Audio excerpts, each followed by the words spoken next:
Assalamualaikum warahmatullahi wabarakatuh. Kembali lagi di sini dengan saya Firda. Di sini saya akan menjelaskan tentang manajemen dari pengertian, unsur-unsur manajemen, fungsi manajemen, proses manajemen, yang terakhir pendekatan manajemen.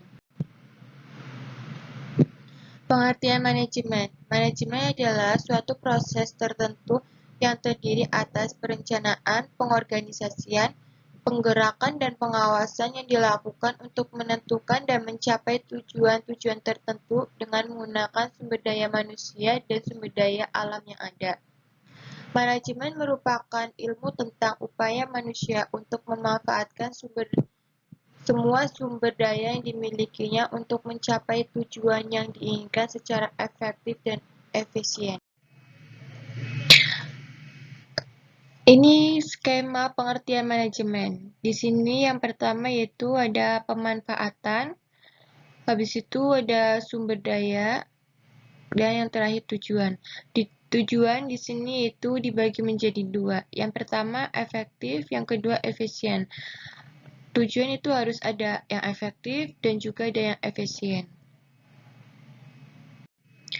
Unsur manajemen. Unsur manajemen terdiri dari 6M, yaitu manusia, 2 barang, 3 mesin, 4 uang, 5 metode, 6 pasar. Bisa disebut dengan 6M. Yang pertama di sini yaitu atau manusia. Berperan sebagai manpower dalam organisasi atau perusahaan, diperlakukan untuk memimpin, menggerakkan karyawan atau bawahan, serta memberikan tenaga dan pikiran untuk memajukan dan kontinuitas perusahaan. Sumbangan tenaga manusia di sini dapat pula dinamakan sebagai leadership atau kewirausahaan. Material. Material digunakan sebagai proses produksi dalam suatu perusahaan atau organisasi. Dapat terdiri dari bahan baku, bahan setengah jadi, atau barang jadi. Mesin merupakan kebutuhan pokok dalam melancarkan jalannya perusahaan. Dan metode. Pemilihan dan penggunaan metode yang tepat digunakan sebagai aturan atau cara-cara tertentu yang bertujuan untuk menghindari terjadinya inefisiensi dan pemborosan. Money sama dengan modal. Modal dibagi menjadi dua, yaitu modal tetap dan modal kerja. Modal tetap ada tanah, gedung atau bangunan, dan yang terakhir mesin. Modal kerja ada dua, yaitu kas dan piutang. Market atau pemasaran. Market adalah tempat bertemunya penjual dan pembeli untuk mengadakan transaksi. Dan di sini ada fungsi manajemen.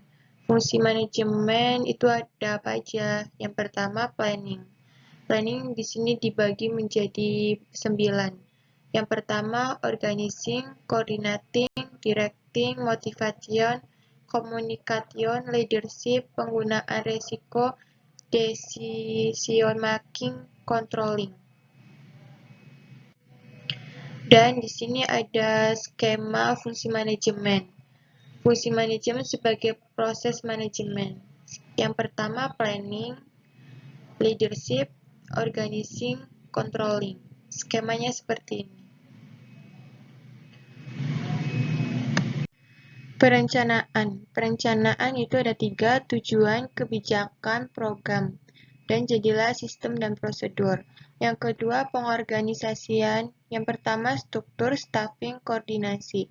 Dan terbentuklah bentuk organisasi. Pelaksanaan. Motivasi, memimpin, dan mengawasi. Produk dan orang. Pengawasan yaitu pertama biaya, kualitas, kuantitas, dan jadilah anggaran dan sumber daya. Dan inilah contoh skema proses manajemen.